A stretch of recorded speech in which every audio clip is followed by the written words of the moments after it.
podcast. We're a show that guides leaders on how to elevate the workplace. We believe that people are at the heart of successful organizations, and a team member's well-being, their career development, it's all essential to a happy and highly productive workforce. So this show discusses the practical and effective leadership strategies that help top executives and senior professionals really hone their skills and make a difference in the workforce. So we have a special event today. We have our very own Char Miller that is going to be our main host in discussing some very important details. And so we're going to be diving into a critical and often overlooked aspect of leadership, the executive oversight of substance dependency. So guiding our conversation is going to be Char. She's a trailblazer in talent management and the founder of HR with a Heart. She has over 25 years of experience, and Char has shaped careers around in HR and also in with her people. I mean, I call her a serial entrepreneur, so she's always doing something new, and she has an exciting new path that she wants to share with us today. So I'm really happy about diving in there. But she's been doing some transformative work at the Strategic Thinking Institute. And she also has significant experience with giants such as Kaiser Permanente, Vail Resorts, and also has honed her expertise over the year. So today, Char is going to help us understand the important topic of substance dependency, especially among the leadership team. And she's going to help guide us on how leaders should be thinking about this topic and to help their organization and to stay out of hot water overall. So welcome, Char.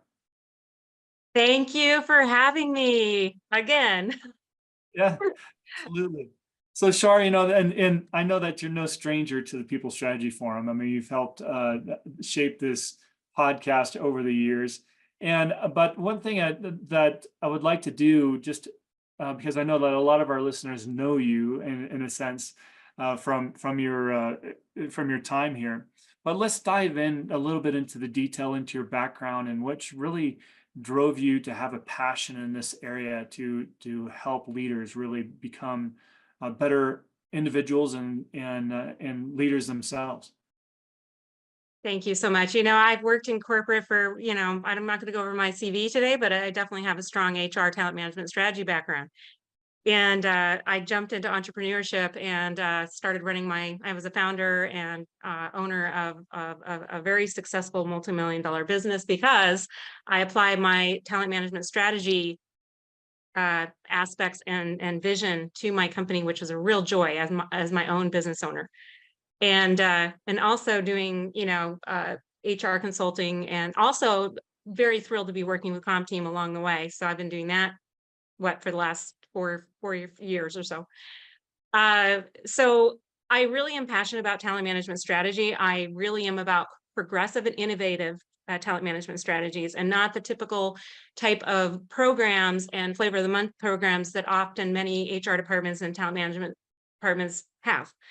And I've been very interested in more provocative, different type of mindset. I'm actually looking at Disrupt HR as one of the groups that I might join here soon in the Denver area, for example. And I got really excited about this particular topic. I'd like to share with you a quick story of why. So it was probably a month ago, and I really was looking, by the way, I do live in Puerto Vallarta, by the way. I live part-time in Puerto Vallarta and part-time out of Denver. And people say, well, Char, you probably are retired down there. No, I'm not retired. I'm actually trying to work down here. You're living the life. Yeah, it's kind of difficult. Right now I'm looking at palm trees and I have a 5-minute walk to the beach, right? But I have to be productive, I have to be effective, and I have to be self-driven to assure that I'm being, revenue generating and partnering with CompTeam and my other consulting type of programs, that type of thing. So it was interesting. One morning I was sitting on the back patio and I'm always a story person. I was looking at my back patio and I was noticing neighbors, popping beers and smoking cigarettes and doing all that stuff on the patio at 9 a.m. They're in vacation mode. Meanwhile, I'm doing these forums and I'm sitting here trying to work. And also I was thinking, well, that's interesting. Well, I'd like to be on vacation right now. And then I started really thinking about the executive experience. was thinking about how do executives deal with, dependency and that type of thing. I decided to do some research, and I really found some amazing research like Andrew Huberman, which I'll talk to you a little bit later. And I really started analyzing drug dependency, alcohol dependency, medication dependency. And I got very excited about the fact that there's really some evidence that the C-suite can be, or the executive teams can be really impacted negatively by substance abuse. And not only throughout their organization, but also reflecting on themselves as a team. Right. So yeah, I was originally looking for more of my personal self, improvement. But then I realized, wow, this is a real oversight for our executive teams. And so I started really researching this, and I started delving into some statistics. So, I mean, this is phenomenal.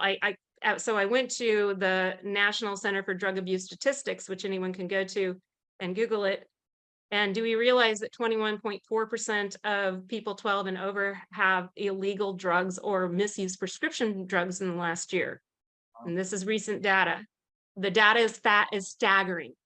And then I Wow. started exploring, well, let's look at the actual statistics for the executive C-suite level, strategy level positions. And I saw statistics anywhere 9 to 13%, depending on, what data you're evaluating, of C-suite executives having problems with alcohol or other drugs. So Sam and I were talking about this a few weeks ago. So let's just say that 1 out of every 10 of your C-suite, 1 of every 10, just based off general statistics, Mhm. has some kind of dependency problem. And according to the statistics I evaluated, that's a good number, don't you think? Statistic guy, don't you agree, Sam? Yeah, basically, if you're a large organization, that means that likely somebody on your team has a problem, with those kind of stats, for sure. So I really started evaluating, the impact of the organization and the impact on overall business results, and also looking at the executive team's capability to think, to plan, to act strategically, and to set direction, and also create an advantage to achieve their goals. So I'm being very strategic these days because I'm my partnership with the Strategy Thinking Institute with Rich Horwath. But I really started evaluating, how is this really impacting our business? So I like to call this, I want to create a meme, Sam. I like to create memes. I'd like to have the hungover elephant in the boardroom. Ah.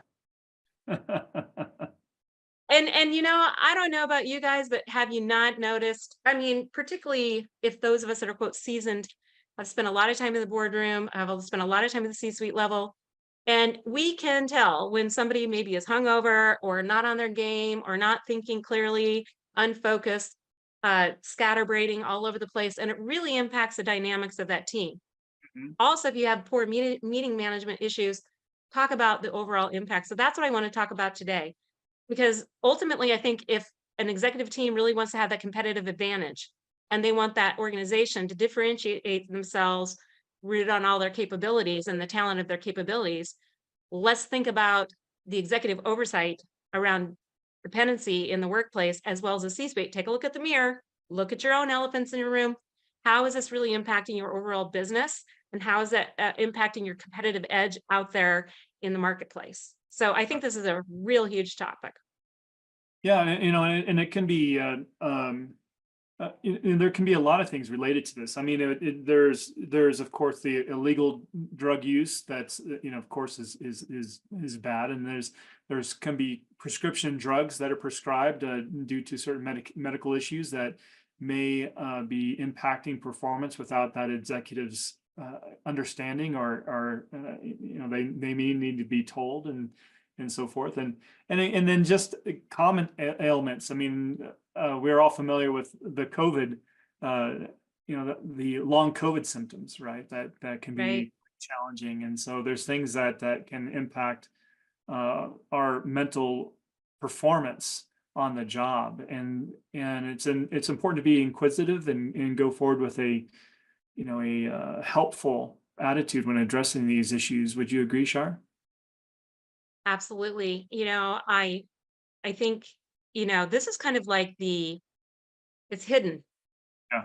because I'll be talking about stigma of addiction. Obviously our society has a huge stigma about stereotyping and discriminating against people that struggle with addiction and people of an executive level particularly. Hmm. Um, and I do believe that I think a real healthy thing to do for an executive team is to eyes wide open. Of course, there's HR, ADA, confidentiality matters with this topic. But I do think that there's effective strategies to really open up this discussion without targeting the elephant in the room, without targeting that individual or couple individuals in the room. And also, I want to say that addiction does not discriminate. You can be a high power executive in the C-suite, or you can be a bricklayer in Detroit. And this actually comes from Betty Ford, the nonprofit addiction center. But they talk about it. It does not discriminate, right, Sam? I mean, but sadly, I think executives really just want to cover that up. And also, I didn't know this term, and maybe I don't know if you've heard this term. Have you heard of the alcogenetic culture, Sam? No, I haven't. Alco Tell me. alcocentrism is a That's cult. Okay, interesting. yes. So this is quite fascinating. So I don't know, Google this. It says alcocentrism is a collective personality that attributes whereby people center their attention on the actions of other people rather than themselves. It is a psychological dimension which corresponds to the general cultural dimension of collectivism. I'm picking on the United States, and I can do that because I'm in Mexico right now. Al Alcohol, drug dependency, and the pharmaceutical epidemic is seriously impacting our society.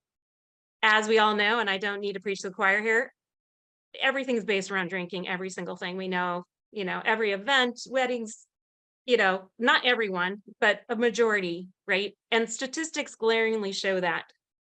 And when we talk about the competitive advantage of even our overall country, which I'm not going to be political, why are we not addressing allocentrism society as a society? But I can tell you companies can do that. Yep, for sure. So I just thought, I mean, it's fascinating. Me and this fascination, I'm just like, wow, I didn't even know that term existed. But I will say that certain generations that are not mine, there is a real movement about reducing substance abuse dependency and becoming clear minded and clear focused and focused on driving that. I'm going to do some more research on this. I think it's a real turnoff to our employees, particularly newer employees that see an executive team that is not on their game, that is not strategic, that is not focused. Well, And quite, would I'm you glad agree? that, Shar. But one thing you brought up, media and things that are shown on TV and so forth, and we're still seeing a lot of abuse, substance abuse on just in regular programs. I mean, I don't know how many movies I've looked at in the past, new movies in the past few weeks that have drug abuse, marijuana, heavy alcohol usage. And so this is something that is still seems to be mainstream in media overall. But you're saying that you're seeing a new movement of people really bringing awareness to substance abuse and trying to curb that, and especially in business. Well, I know this is not an official resource, but when you go out on YouTube, when I was looking at Andrew Huberman, and I have what his background is here. I'll explain it in a second. But yes, I would say that there is without data 100% substantiating, there is a real movement where people are starting to realize that this is really impacting your ability to succeed and to get ahead. And obviously I can go into all the issues that some of our younger generation is facing with housing and ability to climb the career ladder. And if you're constantly hungover or dependent on substances, that will really impact you. So yes, I do believe that this is a movement. And I think that our more seasoned executives or even newer executives really need to be aware of that. When we're talking about attracting and retaining the very best talent, that you need to be aware of the reputation you have as a C-suite. Mhm. And I mean, I want to give a quick story. Back in one of, I won't tell you which organization I worked with, but I used to go to a lot of strategic offsites with the top 300 leaders of the system. And I remember my boss, which is about 2 levels above me, would get his favorites in the HR team and drink scotch and cigars. Yeah. And I wasn't invited to those happy hours. I don't know why. Maybe because I was a mother and I don't know. But I mean, it was kind of like high school. I was like, well, I'm not cool. I don't drink scotch and cigars. I wouldn't mind trying that, but you know what I'm saying? So I felt very much excluded. So the point is that even in my 30s, I felt the negative effect of not being socially accepted in that dynamic. Yeah. Correct. Mhm. So yes, I do think there's a major momentum going on in that area.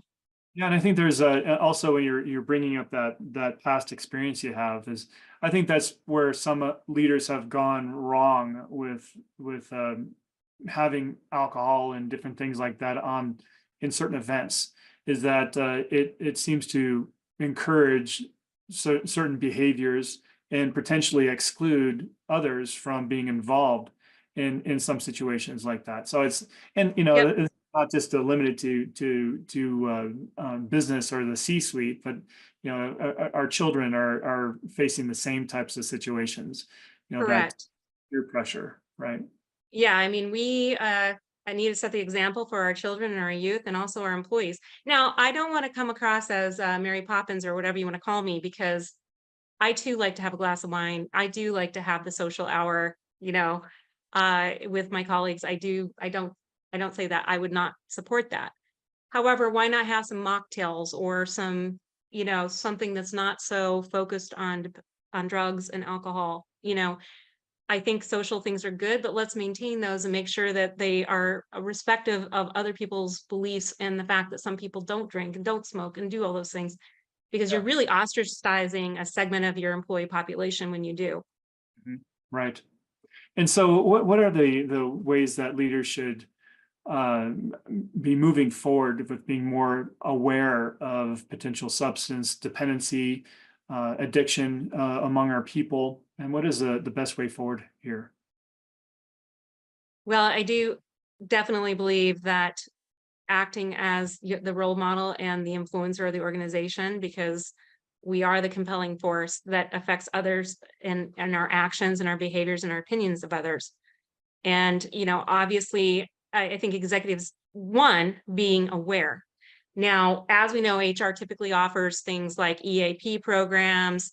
We talk about, the substance abuse policies, if there's reasonable suspicion of somebody being drunk or under the influence at work. However, we don't really look at the overall cognitive impacts and the lack of clarity and focus when people are, even from drinking, over binge drinking from the last weekend on Tuesday, how that really impacts, your overall discussion and clarity in the boardroom. Mhm. And I think, in my opinion, I think it'd be really good. This is a very sensitive topic. And I think that, we need to maybe be more vulnerable as a C-suite team and not target particular people in the room. But let's talk about a particular strategy just to become aware. So, for example, I started going out and doing some research and really looking at the impact of the statistics on organization effectiveness, and also things like looking at, this is absolutely incredible, but looking at the physical impacts of how this really affects you. So did you know that, I just pick on drinking for a second, your brain shrinks due to the limbic system. And also your frontal lobe is impacted because you don't know the right from wrong. Mm. And then amygdala. I mean, these are things in the brain. Can you tell I researched this? Yeah. Overly sensitive to extreme moods resulting in worry. You kill white blood cells in the brain. And this, I mean, there's all kinds of things, ethanol, acid, needlehyde to acetate. Okay, Yeah. well, if that is in your brain, how are you thinking clearly and cognitively and doing strategy planning and goals and initiatives and assuring that your leaders are really being impactful? I suggest that maybe the talent manager or HR executive talk about this in their talent management strategy. Mhm. Let's talk about the overall statistics in our organization. Let's talk about how we can be on our game and get that competitive advantage. Let's look at the physical impacts on our executive team and how we can make a difference. If there is favoritism going on, various behaviors as a overall organization, such as social hours or happy hours, or great, that's great. People can do that. But I think that let's really evaluate how that's impacting. You remember the holiday parties, right? So not you, but the holiday parties where, drunken Ralph was, or whoever, Yeah.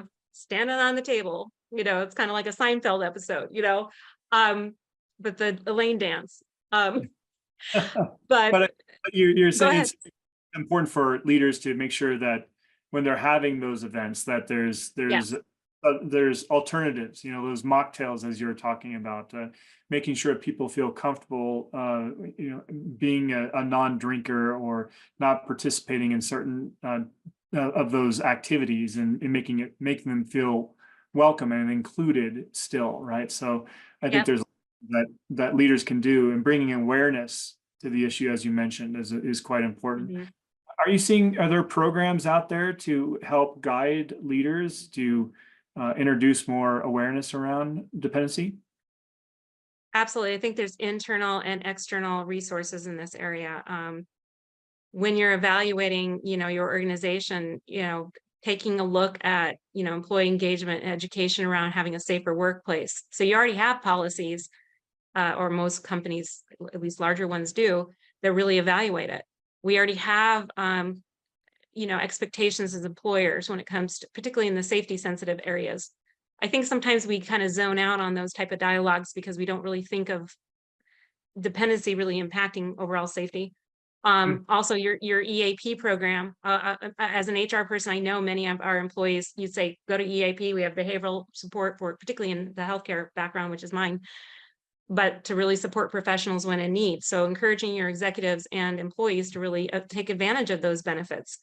And then also looking at your overall benefit programs that really support dependency, and encouraging people to utilize those resources without the stigma, without the negativity of, if somebody does need to go out into a rehab program or take some mental health time off, that we don't stigmatize them and also penalize them if like an executive or a professional go out and take a hiatus for a couple months and then come back.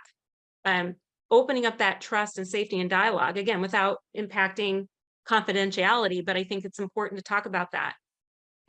Also really looking at your return to work programs and really evaluating how that is. It clear? Is it defined? Is it openly discussed?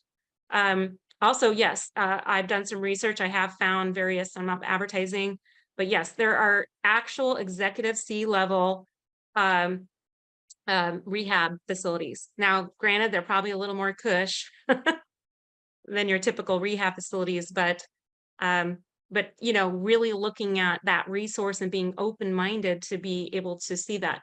Also, I think it's difficult. I have actually sat and seen some of my colleagues, and probably even myself at times, where I was not on my game. I'm being quite honest with you. But to be open about it and say, hey, we had that executive meeting and we were talking about various strategies and tactics, and I felt that we were going off the discussion and identifying, well, I see some signs of, something going on with you personally, physically, that kind of thing, and just starting to open it up. And I think that if leaders are aware of that, and then aware of those resources to provide our employees and leaders, then the stigma will reduce and we can openly talk about it and address those concerns. That's great advice.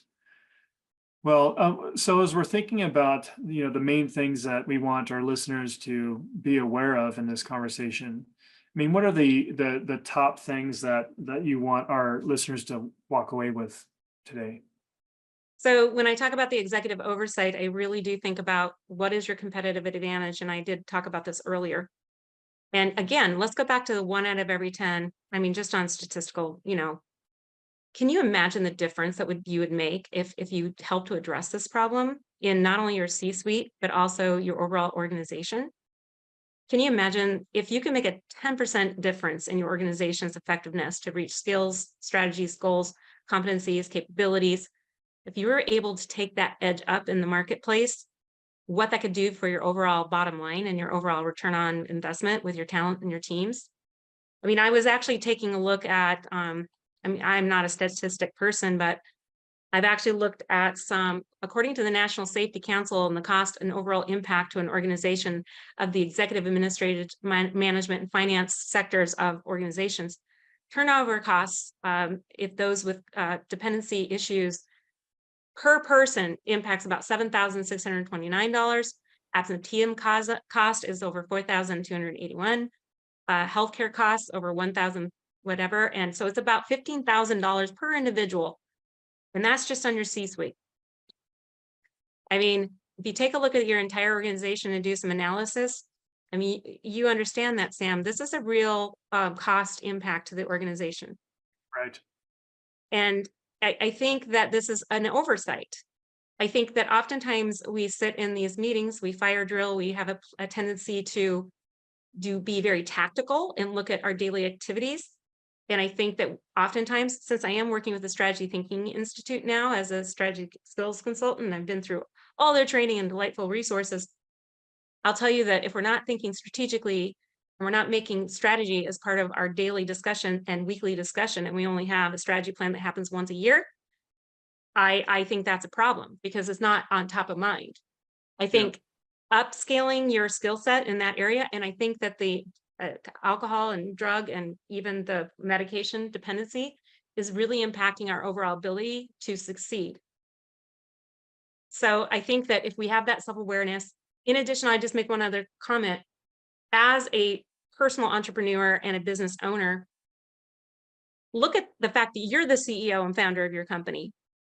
How are you going to succeed as a consultant, as a small business owner, as a small startup, if you have an issue with these types of things? If you're working to numb yourself and not address your own personal issues, I think it's helpful for you to take a look at yourself and think about, how can I improve my game? Sure. And I mean, so to all those business people out on LinkedIn and everything, I'm going to be really vocal more recently, not necessarily on this topic, but how do you improve your overall performance, and how do you drive results and change your behavior so that you can positively impact and influence others to do the same? Yeah. Thank you for that, Char. I mean, as a leader and an owner of my own business, and just kind of growing as a professional through my years. When I was younger, you can get away with more. It's like your body can easily recuperate, and you can get away with a lot. And your brain is at the top of its game, right? But as we all age, we need to, as leaders and executives, we need to make some hard choices in what we're doing on our daily life to ensure that we retain that competitive edge. The mind does slow with age, and that's true. And it doesn't mean that we become more foolish. I mean, of course, it's known that older people can become very wise, right? It's nothing to do with that, but just as far as processing and so forth can slow. I mean, that's a known physical fact. And so making sure that we're living a healthier lifestyle is critical, ensuring that we're quite aware of our mental health. We're taking time for ourselves. We're taking time to take breaks and enjoy our life. We're thinking about curbing back some of those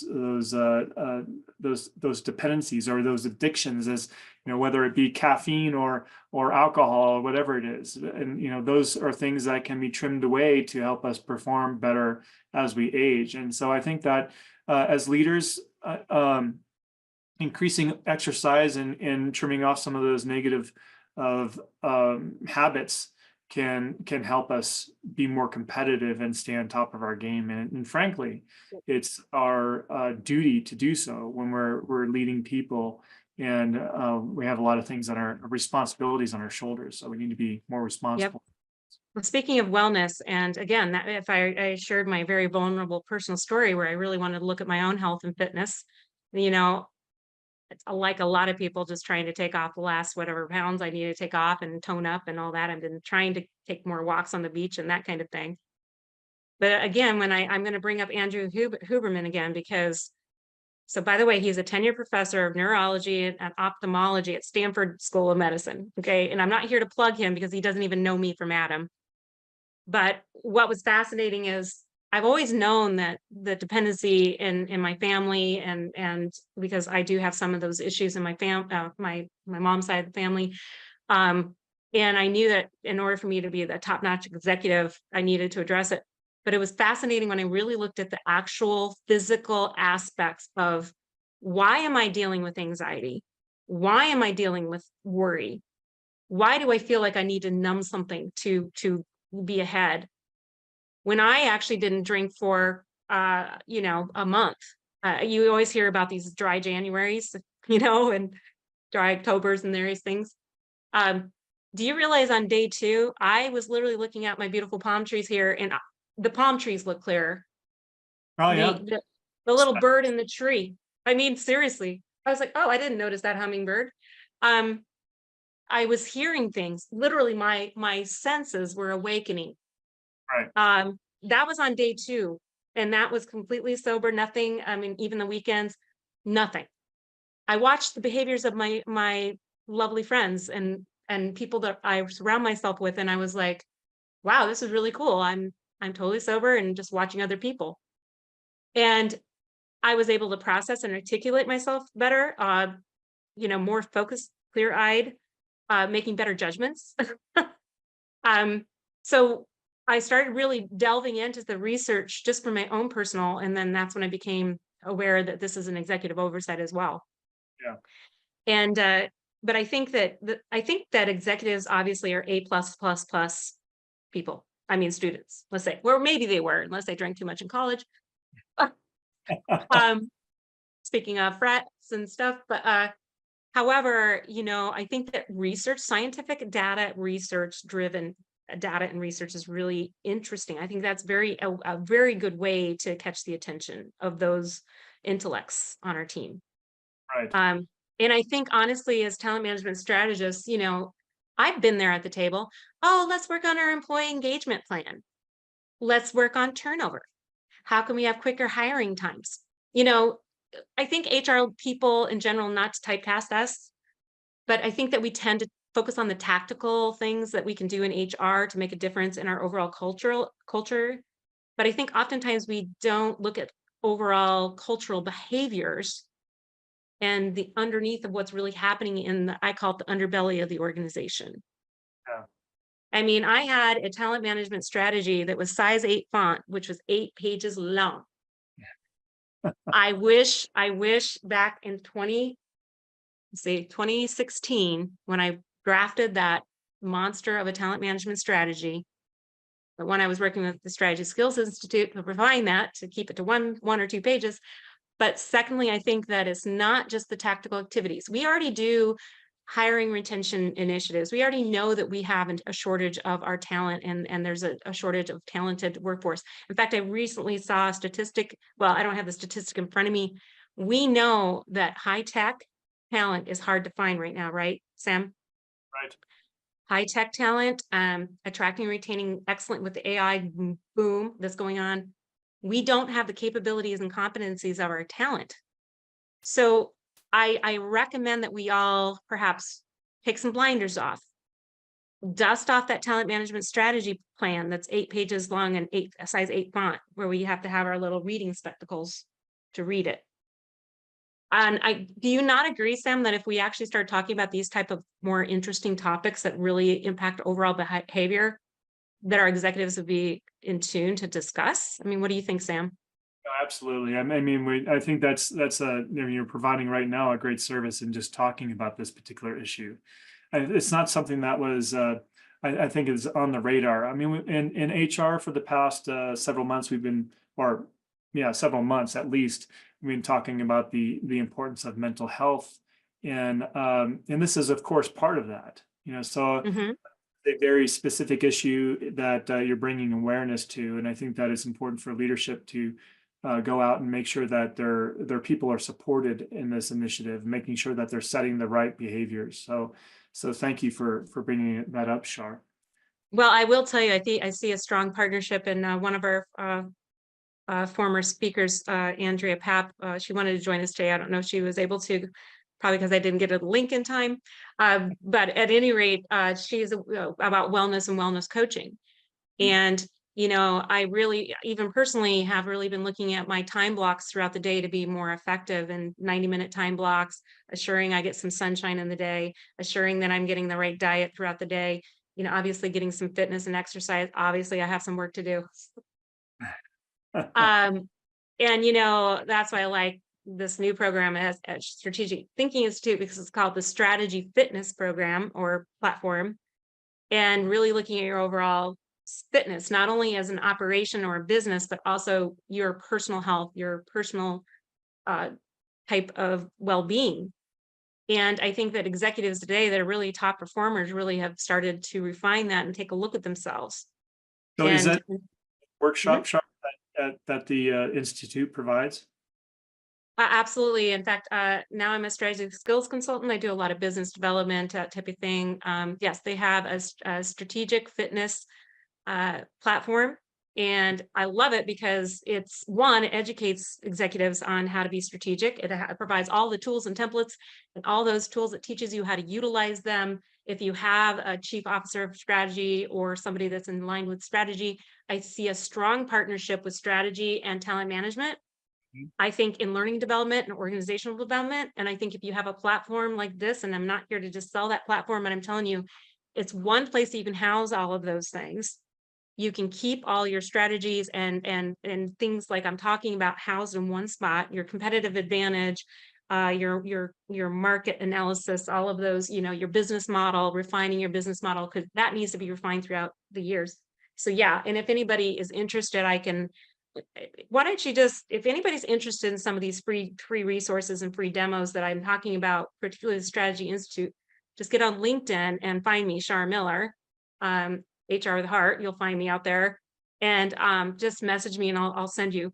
Also, I think it was really exciting, and I was super thrilled because I just started working with these folks a few weeks ago. They gave me resources, and I went through something called the Strategy Man. And what's super cool about this, I'm super jazzed. It's entertaining. It's basically a comic book. It's like a comic book, but it goes through all the principles of strategy. And so there's actually these folks, or let's say the type of demons out there that sabotage your strategy plan, and then you got your superheroes that come in and save the day. But what's super cool about it is, again, I don't think it's a generational thing, because I'm 53, to age myself, and I found it super fun and exciting. I just was looking at this like, super cool. Now I'm strategy woman. Yeah. I'm superpower. So is this learning resource? Is it like is it I guess a Yeah. video course, or what is it? Oh yeah. It's so particularly on Strategy Man and the Strategic Fitness System, yeah, they're learning platform, education videos, practice quizzes throughout. You get little badges that inspire you to proceed, Mhm. and then places to house your progress and in your development. So I have to tell you, I put myself through this last several weeks because I want to start working with this company. I'm so honored to do so. But yeah, I've literally been like crushing, trying, late night, trying to get through these programs, and I'm so impressed with myself. I think I can articulate strategy better than I used to before. I'm not there yet. I mean, obviously, it would probably take many, many, many months. But yeah, the platform, the learning modules. Also, a Strategy Thinking Institute offers workshops, keynote speeches. I think it's 6 national best-selling books. And so my email has those books, the hyperlinks to those books. And then if anybody would like free chapters on those books, maybe a free demo, any of those types of things, or just a one-on-one with me, I'd be happy to discuss with you, particularly in my expertise, talent management strategy, in partnership with Comp Team. The Strategy Thinking Institute, I think, is a way to have that competitive advantage. So if anyone's interested, you could just message me and I'll be happy to forward those things over, or even collaborate. Perfect. Well, I know, Char, you've given us a lot of things to think about today. I mean, these And I'm super excited to hear more from Rich Horwath and the Strategic Thinking Institute and your experience with them. As I think that we should do another show with Rich and you talking about some of those resources. That'd be great. So you think Well, would I appreciate that. I really do. And I know he will as well. He was a great guest speaker. I think he was a few weeks ago. And yeah, I think the marriage of all of these things are really, really vital, and talking about these crucial topics is really important. So if anybody wants to get that, the competitive edge and really up your game, I think these are the things we can do. So thank you. We'd love to do that again with Comp Team. great. Well, thanks, Shar, for your time today. It was a great topic, and I know that it's deeply needed some awareness. So thank you for bringing that to our listeners. Well, thank you, Sam. It's been my pleasure working with you for the last several years. And I'm so excited that we'll continue. So thank you so much. All right. Well, take care, and we'll see everyone next week on the People Strategy